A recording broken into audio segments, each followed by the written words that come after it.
Hello नमस्कार दोस्तों, आप देख रहे हैं सदन तक। मैं पुष्पेंद्र यादव आपके साथ। कल प्रधानमंत्री नरेंद्र मोदी जी का संबोधन हुआ। उन्होंने संबोधन में बताया कि पाकिस्तान जो है कई देशों के बीच गिड़गिड़ाया, उसने अपने प्राणों की भीख मांगी, तब जाकर हमने सीज फायर समझौता किया। लेकिन देखने को तो यह मिला कि सीज फायर समझौता तो शांति बनाने के लिए किया गया था, लेकिन उसके संबोधन के जस्ट तुरंत बाद देखने को यह मिलता है कि पाकिस्तान के द्वारा ड्रोन से कई ठिकान भारत के स्थानों पर निगरानी और अटैक किया गया। यह क्या दिखाई देता है कि पाकिस्तान सीज फायर समझौता किस तरीके से किया है, सीज फायर समझौते का क्या महत्व बना है, सरकार इन बातों को क्यों नहीं समझ पा रही है। सीज फायर समझौता जब किया ही था तो कम से कम कुछ दिनों तक तो इसको चलते रहना चाहिए था, शांति व्यवस्था बनी रहनी चाहिए थी। लेकिन शांति व्यवस्था बनी रहने की तो बात दूर की है, सीज फायर समझौता होता है, उसके बाद में प्रधानमंत्री जी संबोधन करते हैं, उसके तुरंत बाद भारत के कई स्थानों पर पाकिस्तान ड्रोन अटैक करता है, ड्रोन के जरिए निगरानी करता है। इस तरीके से जो सीज फायर का जो है महत्व कहां पर दिखाई दे रहा है। लगता तो यह है कि सीज फायर समझौता जो है अमेरिका के राष्ट्रपति डोनाल्ड ट्रंप के दबाव में लिया गया है, क्योंकि उन्होंने कुछ ऐसे शब्दों में कहा कि जो है अमेरिका अगर भारत इसमें मध्यस्थता और सीज फायर जैसे जो समझौते के लिए तैयार नहीं होगा तो उसके लिए अमेरिका से जो है व्यापार बंद कर दिया जाएगा। क्या यह दबाव है? अगर हमारे यात्रियों को पाकिस्तान के आतंकवादी जो है मार के चले जाते हैं और फिर उसके बाद हमें क्या मिलता है, ऑपरेशन सिंदूर चलाते हैं, कई ठिकानों पर बमबारी करते हैं, लेकिन उसके बाद जो पाकिस्तान में है कई आतंकियों को ढेर करने की भी बात कही जाती है, लेकिन उन आतंकियों के जनाजे में जो है पाकिस्तान के कई बड़े नेता देखे जाते हैं। या क्या है, आतंकवाद को बढ़ावा देना नहीं है पाकिस्तान का तो क्या है? इस पर सवाल खड़े होने चाहिए।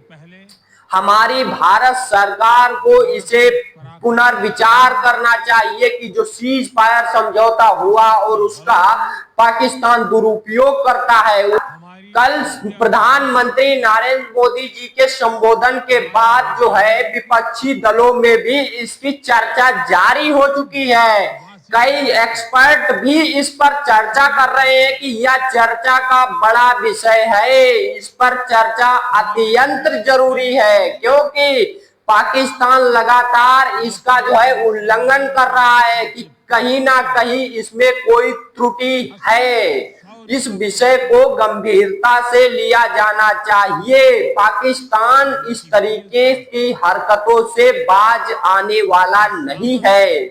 जब तक कि उसे कोई बड़ा एक्शन नहीं दिखाई देगा और कोई करारा जवाब नहीं मिलेगा, तब तक पाकिस्तान अपनी हरकतों से बाज नहीं आएगा।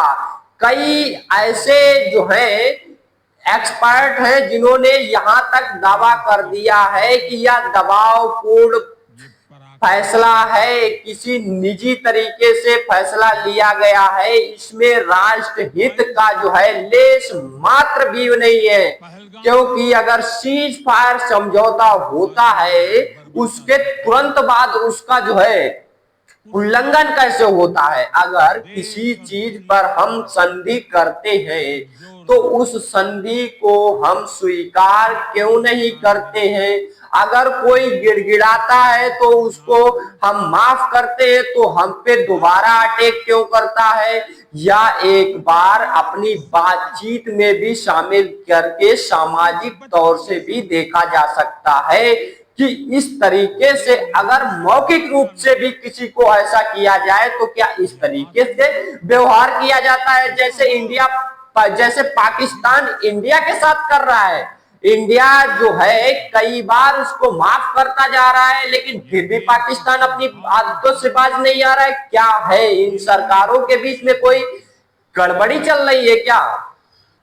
अगर इस तरीके से कोई तथ्य सामने नहीं आ रहा है तो चर्चा बहुत जरूरी है, चर्चा जरूर होनी चाहिए।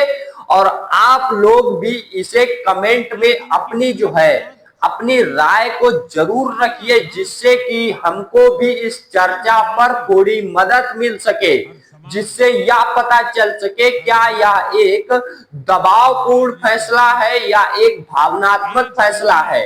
आप लोग इस पर चर्चा करके जो है कमेंट जरूर करिए, और जो है चैनल को हमारे सब्सक्राइब करना बिल्कुल मत भूलिएगा, और वीडियो को सभी तक भेज दीजिए, जिससे यह पता चल सके कि यह फैसला जो है किस अभाव में लिया गया है। धन्यवाद। देशवासियों, नमस्कार। हम सभी ने बीते दिनों में देश का सामर्थ्य और उसका संयम दोनों देखा है। मैं सबसे पहले भारत की पराक्रमी सेनाओं को, सशस्त्र बलों को, हमारी खुफिया एजेंसियों को, हमारे वैज्ञानिकों को, हर भारतवासी की तरफ से सैल्यूट करता हूं।